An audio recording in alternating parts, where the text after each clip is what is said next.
The Swanage Railway is one of the jewels in the crown of the Purbeck, a heritage railway that carries over 200,000 passengers and contributes over 15 million to the local economy every year.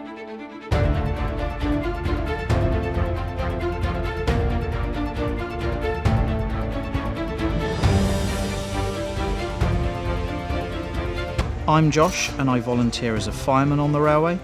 I'm going to take you on a journey along the Swanage Railway to see what is going on during the current closure and show you why it's so important to support the railway and help it survive beyond the current pandemic.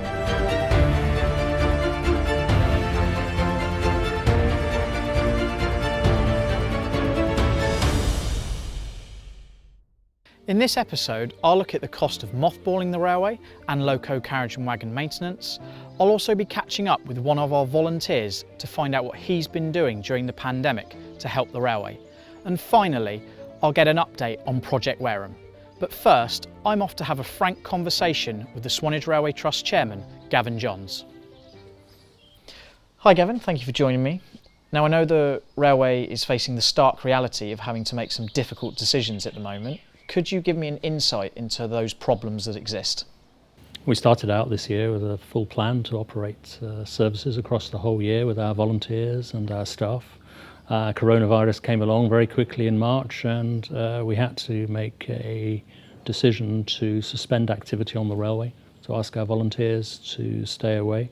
We've had to furlough most of our staff and put the railway into a care and maintenance mode. The principal one is the complete loss of our income. In recent years, we've been trading at around about £3 million a year. We've carried about 200,000 passengers a year, so it's a very sizable business, certainly for South East Dorset, and that, of course, is all gone. What is the railway doing to try and survive? Well, as I mentioned, we have put our staff on furlough. That's the government's scheme to support businesses. We've reduced our costs as much as possible for this care and maintenance phase, but even so our costs are around about £46,000 a month, which we have to find, and that's covering basic things like some rents and insurance, some salaries for the staff that are retained for maintenance and security. So we've got to fundraise to address that. We're also doing a lot of detailed planning to work out what we've got to do in the next 12 to 18 months before the railway's business can get up and running with the same level of activity that we've had in the past. From your point of view, what do you think the priorities are for the railway moving forward? The basic priority is to survive. And there's no getting away from the fact that the railway has been put in a very serious situation because of coronavirus, with no income at all, but with costs still to be covered. That is why we've got to focus on fundraising. If we have a summer service, that'll be great, that'll be a bonus, but it won't solve the problem that we're faced in winter. And fundraising from whatever source is going to be the key to that. So we're continuing with our saveourservice.co.uk appeal to help address that. Gavin, it's been great talking to you. Thank you very much for your time. In normal circumstances, it costs us just short of £200,000 per month to run the railway. We have managed to reduce this down to £46,000 by furloughing nearly all of our staff and mothballing the railway.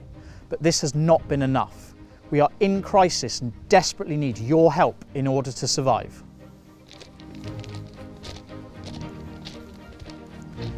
To show you one of the reasons why we must reach our minimum £360,000 target, I'm going to travel down the line to see what our only remaining permanent way staff have been up to.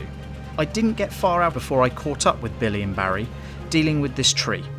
It had blocked the line, damaged some fencing and was encroaching onto our neighbour's property, something which needed to be dealt with quickly. Once cleared, they moved up the line to start flailing. This stops the line side from becoming overgrown and reduces the risk of fire. Once complete, their next job will be to weed kill the line, which prevents the roots of grass and saplings from disturbing the level of the track bed. It is imperative to continue doing these jobs now to stop a greater expense at a later date. Other costs to the railway include maintenance to buildings, locomotives and rolling stock. You might think that because they are not being used, no costs are being incurred, but you'd be wrong. All vehicles, including coaches, require constant maintenance to ensure they remain serviceable. This is because all of our rolling stock is antique and is exposed to the sea air all year round. This poses a problem which the railway was in the process of resolving by constructing a new carriage shed at Hurston. Sadly, with our priorities being directed towards the saving of the railway, this project has been put on hold. Therefore, our coaching stock will continue to suffer, giving us greater costs in the future should we survive. I'm now going to head back down to Swanage to find out more. Problems not visible to the public are hidden costs, such as locomotive boiler tickets. Now bear with me on this and I'll try and make it as simple as I possibly can. From the moment a steam locomotive passes its first boiler exam, it's on a timer, and that doesn't stop even for lockdown. Every day that a locomotive doesn't steam, it's lost time and income which help fund future overhauls for them. One of these hidden costs is the T9, which you can see behind me. Unfortunately, its boiler ticket is due to end in the early autumn of this year. With the closure of the railway, 2 other locomotives which were due to replace it have had to be put back by many months, as work cannot take place at this time. Currently sat in our works are 3 locos in various states of repair. The M7, which has been stripped down to its chassis, the N-Class, which is awaiting the return of its boiler, and Eddystone, one of the bullied Pacifics on the line, the latter being the closest to returning to steam. In the coming months, the loss of work on these locomotives will most likely leave us with a hole in our operational steam fleet. If you live near the railway, you may have noticed diesel locomotives starting up from time to time. This is to preserve the life of these batteries, to ensure that they remain in full working order for when we need them in a few months' time. The cost of these batteries is very expensive, so protecting their lifespan is of utmost importance. Battery costs for a diesel such as this are in the region of £5,000. Having looked at some of the problems in Swanage, I'm now going to fly up to Norden for a change of scenery. Some of you might be interested to know what our volunteers have been doing during the COVID lockdown to help the Swanage Railway. One of our firemen, Alex, is with us today to share his passion for the railway and what he's personally done to help the railway during this difficult time. So first of all, ultimate priority to stop the spread of this disease, like all of our volunteers, is maintaining social distancing and just staying at home to obviously save as many lives as we possibly can, which, whilst it's difficult because we all just want to be down here cracking on, volunteering and keeping the railway running, we obviously have to just keep in line with the government's advice. So in the meantime, I've been doing what I can to support the railway, obviously through donating to the SOS appeal. So the money that I would spend on travel to come down here, I'm otherwise putting towards supporting the railway. Obviously getting involved with stuff like this as well to boost the profile of the railway, to obviously make our circumstances aware to the wider population, to obviously try and get as much support as we possibly can.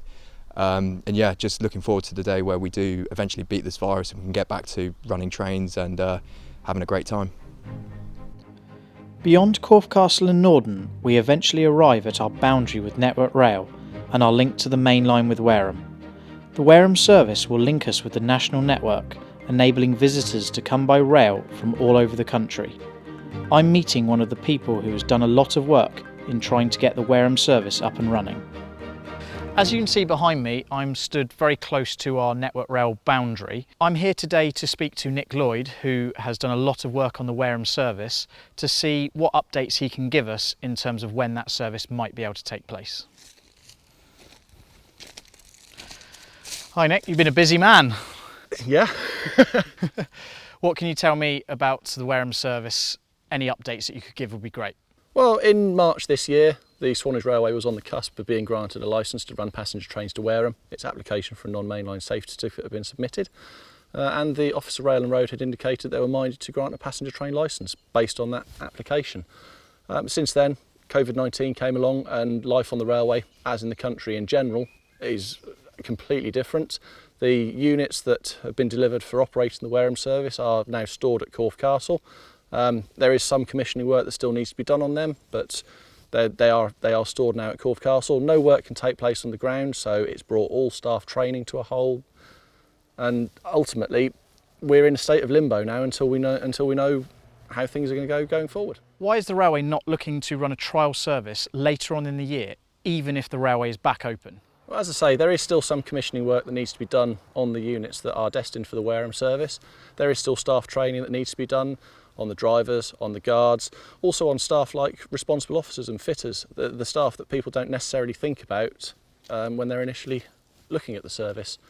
The other thing is that the Swanage Railway needs to make sure that whatever it does going forward is done on a sustainable basis. Any operation that we run, we've got to make sure that it does essentially save our service, like the appeal has been going.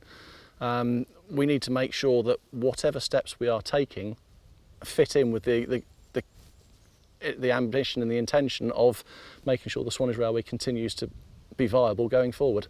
And what work actually has been undertaken to ensure that this happens as quickly as possible? Well, yeah, although paid staff are unable to do anything while they are furloughed, they're not able to do anything even on a voluntary basis for the railway while they're furloughed from their paid employment. There are still a number of volunteers who are undertaking work in the background, away from the railway, on items relating to Project Wareham. Thank you, Nick. I appreciate your time. I hope that this video has given you an insight into the problems that the Swanage Railway is facing. Now more than ever, we are reliant on generous donations to help us survive this difficult time. Your support is crucial. Not only have we lost revenue, but we are unable to recover it. We are on a knife edge, and without your contributions, the railway will simply not survive. In the next episode, I'll be talking to key people in the wider community about the loss of the railway and how it could affect the people of the Purbeck. To donate by PayPal, you can visit www.saveourservice.co.uk, or for more details about bank transfers and cheques, you can go to www.swanagerailwaytrust.org/giving. Don't forget, you can also boost your donation by 25% with gift aid.